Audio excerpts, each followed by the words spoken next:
भाई क्या कहेंगे, पीके जो हैं कि वो कह रहे हैं कि बिहार में हमारी सरकार आते ही सबसे पहला काम बिहार में पलायन रुक जाएगा, रोजगार युवाओं को मिलेगा। सबसे पहली चीज तो ये कि और सबसे पहला सवाल प्रशांत किशोर से ये कि उन पर बिहार की जनता कैसे और किस मुंह से भरोसा कर ले। कभी ये प्रशांत किशोर नरेंद्र मोदी जी के लिए काम किया करते थे, कभी ये प्रशांत किशोर अन्य दलों के लिए काम किया करते थे। और दूसरी बात ये, एक इंटरव्यू के दौरान जब प्रशांत किशोर से पूछा गया कि भैया आप अपने बच्चे की कसम खाइए कि आप जो है किसी और दल में नहीं जाएंगे, तो प्रशांत किशोर ने अपने बच्चे की कसम नहीं खाई। इससे पहले जो है तमाम और भी नेता हैं, ये नीतीश कुमार है जो कहता था मैं बीजेपी के साथ नहीं जाऊंगा, आज बीजेपी के साथ है। आप मुझे ये बताइए ना। दूसरी बात ये है कि सबसे बड़ी चीज ये कि उन्होंने कहा कि पलायन रुक जाएगा। प्रशांत किशोर ने खुद इतने समय से विदेश में काम कर रहे हैं, बिहार में कितनी इंडस्ट्री लगाई, कितनी फैक्ट्री लगाई जो बिहार के अंदर प्रशांत किशोर की फैक्ट्री हो, जिसमें बिहार के नौजवानों को काम मिल रहा हो। पहला सवाल ये। दूसरी बात ये कि अब बिहार की जनता को समझने का समय है कि किस तरीके से भारतीय जनता पार्टी के साथ के नेता, यानी जिस तरीके से एनडीए के नेता किस तरीके से बिहार की जनता के लिए अब शब्दों का इस्तेमाल कर रहे हैं। जब एक कार्यकर्ता, जब एक आम आदमी एनडीए के सांसद को फोन लगाता है, बिहार के सीतामढ़ी से देवेश चंद्र ठाकुर को फोन लगाता है, तो वो उसके लिए अब शब्दों का इस्तेमाल करते हैं। और उसके लिए ही नहीं, पूरी बिहार की जनता के लिए अब शब्दों का इस्तेमाल कहते हैं। और ये तक कह देते हैं कि जब वो कहता है कि मैंने आपको वोट दिया है, तो कहता है अगली बार मुझे वोट मत देना। तो आप ये सोच लीजिए कि आप लोगों ने बिहार के नेताओं को इतना सर पर चढ़ा रखा है कि नेता आपने इन्हें बनाया, प्रधानमंत्री मोदी जी को आपने बनाया, और ये आप ही के साथ बदतमीजी से बात करते हैं। और मुझे ये समझ में नहीं आता कि पता नहीं कौन सा काम कर रहे हैं जो इतना थक गई है, जो कह रहे हैं कि मुझे रात में फोन मत करे करो। अबे तुम जनता के नौकर हो, तुम्हारी औकात क्या है? तुम्हारी औकात क्या है? तुम जनता के नौकर हो। अगर इस देश की जनता तुम्हें वोट ना देना तो तुम बस में कंडक्टर बनने के लायक नहीं हो। अनपढ़ जाहिल गवार कहीं के हैं, और बिहार की जनता को गाली देते हो, उनके लिए अपशब्दों का प्रयोग करते हो। और बड़ी बात यह है, ये बिहार की जनता अभी भी नहीं जाग रही। वहीं दूसरी ओर बिहार का एक और नेता है, ठीक है, जिसने बयान दिया है कि मोदी जी जो हैं वो 16-17 करोड़ रोजगार दे दिए हैं। अबे क्या चाय बेचने वाले को भी, पकौड़े तलने वाले को भी, इनको भी सब गिन लिया है क्या आपने? हैं? और जो देश छोड़ के गए वहां मोदी जी से 2 करोड़ का हिसाब नहीं दिया जा रहा, 2 करोड़ रोजगार का, जो झूठा जुमला मोदी जी दे के गए थे। ये 16-17 करोड़ रोजगार की बात कर रहा है। अगर 16-17 करोड़ रोजगार दे दिया गया है तो काहे इतने बिहार के बच्चे धरना प्रदर्शन कर रहे हैं भाई? बताइए ना आप मुझे। तो एक हद होती है झूठ बोलने की। भाजपा नेता सारी हदों को पार करके झूठ बोलने का काम करते हैं। और बड़ी बात यह है, इस देश का दुर्भाग्य यह है कि अगर विमान दुर्घटना हो जाए तो पायलट जिंदा, स्कूल की वो पायलट जिम्मेदार, स्कूल की छत गिर जाए तो टीचर जिम्मेदार। अब तो सरकार क्या कर रही है? सरकार किसी चीज की जिम्मेदारी लेगी या नहीं लेगी? देश में आतंकवादी घुस जाएं तो सरकार जिम्मेदारी नहीं लेती। देश के जवान शहीद हो जाएं, देश के लोगों की जान चली जाए तो देश का गृह मंत्री इस्तीफा नहीं देता। बड़ी बेशर्मी की बात है। प्रधानमंत्री, जब भी कोई भी देश में घटना हो, प्रधानमंत्री देश में ही नहीं टिकते। कभी मैन वर्सेस वाइल्ड की शूटिंग में रहेंगे, कभी विदेश के दौरे पर रहेंगे। पहलगांव की घटना हुई तब मोदी जी घर में नहीं थी हमारे देश के। जब उससे पहले और घटना हुई तब मोदी जी विदेश की यात्रा पे थे। अरे प्रधानमंत्री हमारे देश का है या विदेश का प्रधानमंत्री है? और विदेश का प्रधानमंत्री है तो उसे विदेश छोड़ दो, भारत में क्यों रख रखा है? दूसरी बात ये, करोड़ों रुपया इनकी विदेश यात्रा पे खर्च कर दिया।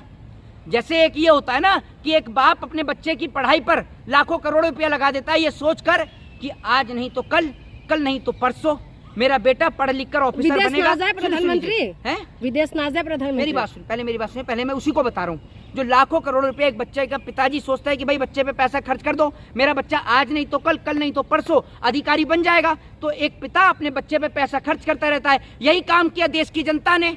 देश की जनता करोड़ों रुपया टैक्स के रूप में देती रही। मोदी जी विदेश में जाते रहे, आप जैसे गोदी मीडिया वाले दिखाते रहे मोदी जी का डंका बज रहा है, डंका बज रहा है, डंका बज रहा है। डंका तो पता नहीं, लंका जरूर लग गई हमारी। जब बात आई विदेश में ताकत दिखाने की, तब पता नहीं कहां गए मोदी जी की विदेशी वो चाणक्य नीति। ट्रंप 25% टैरिफ हमारे ऊपर ठोक गया। और बड़ी बात यह है, ट्रंप ने 25% टैरिफ लगाया और यहां पर मॉक ड्रिल की तैयारी हो रही है कि मॉक ड्रिल कैसे होता है ये आप देख लीजिए। ध्यान भटकाने के लिए मीडिया का बस नहीं चलता, डायरेक्ट प्रधानमंत्री का, गोदी मीडिया का कह रहा हूं मैं, देश की मीडिया का नहीं कह रहा, और भी तमाम सच्चे पत्रकार भी हैं। गोदी मीडिया का बस नहीं चलता, देश के प्रधानमंत्री का जूता निकाल के डायरेक्ट चाट के साफ कर दें, इस तरीके की हद कर दी। अरे देश का इतना बड़ा मुद्दा, सुन लीजिए, देश का इतना बड़ा मुद्दा है, इतना बड़ा मुद्दा चल रहा है, एक बीजेपी का नेता समोसे पर चर्चा कर रहा है, एक बीजेपी का नेता बोल रहा है 16-17 करोड़ मोदी ने रोजगार दे दिया। कहाँ है 16-17 करोड़ रोजगार?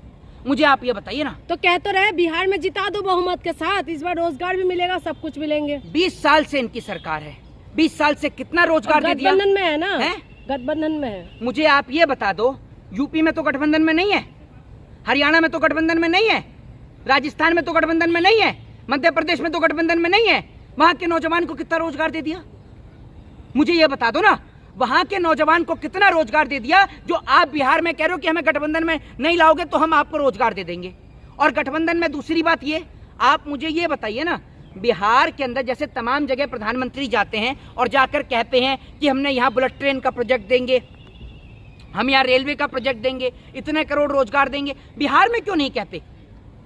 बिहार में कितना रोजगार मिला? मुझे सवाल का जवाब दीजिए, बताइए ना, कितना रोजगार मिला? तो पीके कह रहे हैं ना, हमें मौका दो, हम देंगे रोजगार। अरे भैया, जो सत्ता में है जब वो नहीं दे पा रहा, दूसरी बात ये है जो सेंटर में बैठा है, और बड़ी बात ये, एक प्रोजेक्ट आता है ग्रीन सिटी का, ग्रीन सिटी का एक प्रोजेक्ट आता है जिसमें आपको लगभग सब स्टेट का नाम मिलेगा। बिहार का मुख्यमंत्री इतना बेशर्म है कि बिहार को आगे बढ़ाना ही नहीं चाहता, उसने ग्रीन सिटी के प्रोजेक्ट में नाम ही नहीं दिया बिहार के किसी भी उसका जिस क्षेत्र का। आप मुझे ये बताइए। दूसरी बात ये, बिहार के लोग आपको बिहार में ही नहीं नजर आएंगे, पूरे देश के कोने कोने में नजर आएंगे। इतने बेशर्म बिहार के नेता हैं, नीतीश कुमार बिहार के मुख्यमंत्री, बिहार के उप मुख्यमंत्री, इतने बेशर्म हैं ये कि बिहार के लोग, नौजवान हर जगह रोजगार करने जाते हैं, उनकी रोजगार पे कोई चर्चा नहीं, उनकी शिक्षा पे कोई चर्चा नहीं। और आप मुझे कोई ये जवाब दे दे, ये 16 करोड़ रोजगार पूरे भारत में नहीं मिला मोदी सरकार के राज में, तो ये कैसे कह दिया कि 16-17 करोड़ रोजगार मिला है? 2 करोड़ रोजगार का तो मोदी आज तक हिसाब नहीं दे पाया, जो लंबी लंबी हाँक के आया था कि 2 करोड़ रोजगार, 100 स्मार्ट सिटी, हवाई चप्पल वाले को हवाई यात्रा, 15 लाख। देश के इतिहास में पहली बार देश के सबसे झूठे प्रधानमंत्री का नाम है नरेंद्र दामोदर दास मोदी।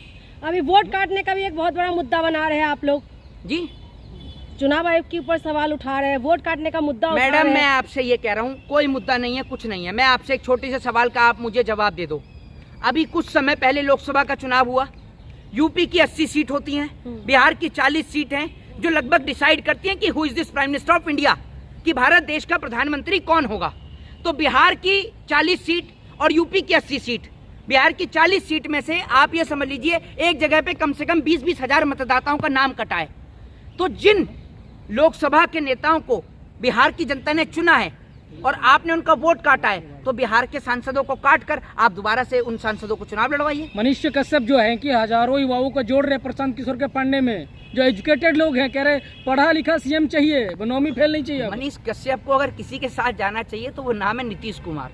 जोड़ी परफेक्ट बैठेगी, ये आप एकदम समझ लीजिए। क्योंकि जैसे नीतीश कुमार पलटने का काम करते, कभी इधर पलट तो कभी उधर पलट, कभी इधर पलट तो कभी उधर पलट, वही काम मनीष कश्यप कर रहे हैं। फिर दूसरी बात, मनीष कश्यप ऐसा व्यक्ति है कि पता नहीं उसको क्या समझ लिया है, मंदिर का ढोल या घंटी समझ ली है, जो आता है बजा के ही चला जाता है। एम्स में गए तो वहां बजा दिया, उससे पहले किसी और ने बजा दिया। अबे मनीष कश्यप हो गए मंदिर का घंटा कि जो आ रहा है बजाया जा रहा है, बजाया जा रहा है। तो अब प्रशांत किशोर की पार्टी में चले गए। प्रशांत किशोर को कल तक ये बिजनेसमैन चिल्लाते थे, आज उन्हीं कोई पापा पापा, वो करे बेटा बेटा, दोनों चुनाव लड़ रहे हैं। बताओ, तो गजब का खेल चल रहा है बिहार में। किसकी सरकार बनेगी मोहित जी? है किसकी सरकार बनेगी? बिहार की जनता को अगर आज सरकार चुननी चाहिए तो तेजस्वी यादव को चुनना अच्छा, नौवीं फेल चाहिए। इंडिया गठबंधन को है, नौवीं फेल को। नौवीं फेल को। आप कितनी पढ़ी लिखी हैं?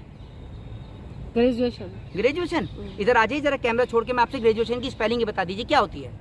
अब हमारे ऊपर सवाल करेंगे जब नौवीं फेल की बात करेंगे तो। ऐसा है, आप तो ग्रेजुएशन होने के बाद भी ग्रेजुएशन की स्पेलिंग नहीं जानती, और जिसको आपने नौवीं फेल बोल दिया ना, उससे खुद पूछ लीजिएगा, उनका इंटरव्यू सुन लीजिएगा। लेकिन फेल है ना, मेरी बात सुन लीजिए, उन्होंने क्या कहा है ना कि नौवीं पास है बस। मैं कह रहा हूँ, अगर उन्होंने है ना वो, अगर उन्होंने कह दिया कि भैया मैं नौवीं फेल नहीं हूँ, नौवीं पास हूँ, और उन्होंने क्या कहा कि मैंने पढ़ाई क्यों छोड़ी, क्योंकि मेरा क्रिकेट में इंटरेस्ट था, क्रिकेट के प्रति मेरी रुचि थी। दूसरी बात ये, चलिए वो शिक्षा मंत्री तो नहीं है, सुन लीजिए, तेजस्वी यादव शिक्षा मंत्री तो नहीं है।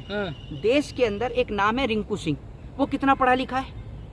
उसको क्या बना दिया योगी सरकार ने, कभी आपने सवाल किया है? क्योंकि अगर मोदी आपके डैडी हैं तो ये आपके चाचा हैं, तो आप चाचा से भी सवाल नहीं करते, डैडी से भी नहीं करते। दूसरी बात ये, बीजेपी के और तमाम नेता कितने पढ़े लिखे हैं?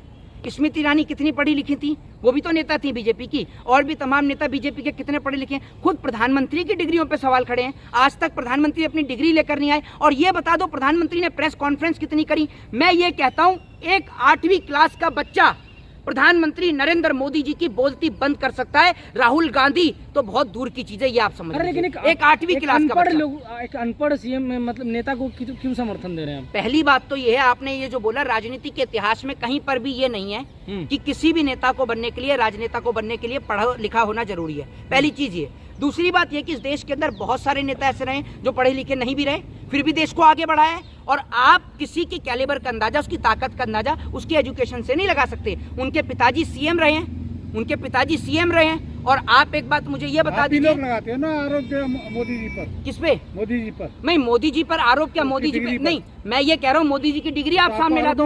और दूसरी बात ये कि आप ये जो कह रहे हैं पढ़े लिखे की बात, सम्राट चौधरी कितने पढ़े लिखे हैं? अब तो आवाज ही नहीं आ रही, गूंगे हैं। कितने पढ़े लिखे हैं मैडम? आप बता दो, आप तो ग्रेजुएशन करी हुई हो। हैं? आप मेन मुद्दे पे बात करें। सारा जो घोटाला के आरोप लगे हुए जंगल राज को लाना चाहते फिर से, बिहार के अंदर। सुन, मेरी बात सुन लीजिए, मेन मुद्दे पे मैं बात करूं। सम्राट चौधरी मुझे लगता है इंडिया से नहीं है, बिहार से नहीं है। सम्राट चौधरी मुझे लगता है अमेरिका से है। क्यों मैडम? सम्राट चौधरी अमेरिका से है ना? है? बिहार से। क्या है बिहार में? बीजेपी का है ना। क्या है बीजेपी का? प्रदेश अध्यक्ष है बीजेपी का। मैडम की नॉलेज कितनी तेज है आप सभी समझ सकते हैं, तभी मैडम सामने नहीं आ रही। इतनी मैडम जी की नॉलेज है जितनी मोदी जी की है। क्या है बिहार से? बिहार से क्या है? हैं? बताओ, आप बताओ ना। आप बताओ भाई, मैडम को तो पता ही नहीं है। मैडम ने तो ग्रेजुएशन करी है। और आप समझ लो तेजस्वी यादव कौन पढ़ बता रही है मैडम? मैडम खुद मोदी जी की चाटुकारिता कर रही है। मैडम को खुद यही नहीं पता कि जिसकी ये चाटुकारिता कर रही है वहाँ उप मुख्यमंत्री हैं। समझ गई आप मैडम? दोबारा याद रखिएगा, जिनके आप पता है तो बताया क्यों नहीं? क्यों चारा चोर को जमीन चोर का समर्थन कर रहे हैं? अच्छा, वो चारा चोर और जमीन चोर हो गए, ठीक है। पानी पानी चोरी करवाइए। सम्राट चौधरी के पिताजी शकुनी चौधरी थे या नहीं थे? हैं, अभी जिंदा हैं। उनके पिताजी है ना? हाँ या ना? अरे हाँ, बोलिए आगे बोलिए। तो उनके पिताजी ने क्या कहा था कि मोदी जी को तो जमीन में गाड़ देंगे। अब क्या हुआ? गाड़ने का प्रोसीजर खत्म हो गया, अब तो चाटने का प्रोसीजर शुरू हो गया है। अब तो मोदी जी की पार्टी से डिप्टी सीएम बन के बैठे हो, मुख्यमंत्री विकास का काम क्या क्यों गाड़ेंगे? वो विकास का काम कर रहे हैं ना वो। अच्छा, मतलब पहले मोदी जी विकास का काम नहीं कर रहे थे, अब उनके बेटे को डिप्टी सीएम बना दिया तो विकास का काम कर रहे हैं। पहले तो मोदी जी, अभी मोदी जी विकास का काम कर रहे हैं क्योंकि इनको काम दे रखा है। जिस दिन इनको हाथ से काम छीन लिया तो मोदी जी विकास का काम कर ही नहीं रहे हैं। तो आप लोग इन लोगों की भाषाओं में ना आए, अपना वोट सही जगह दें। जय हिंद, जय भारत, जय संविधान।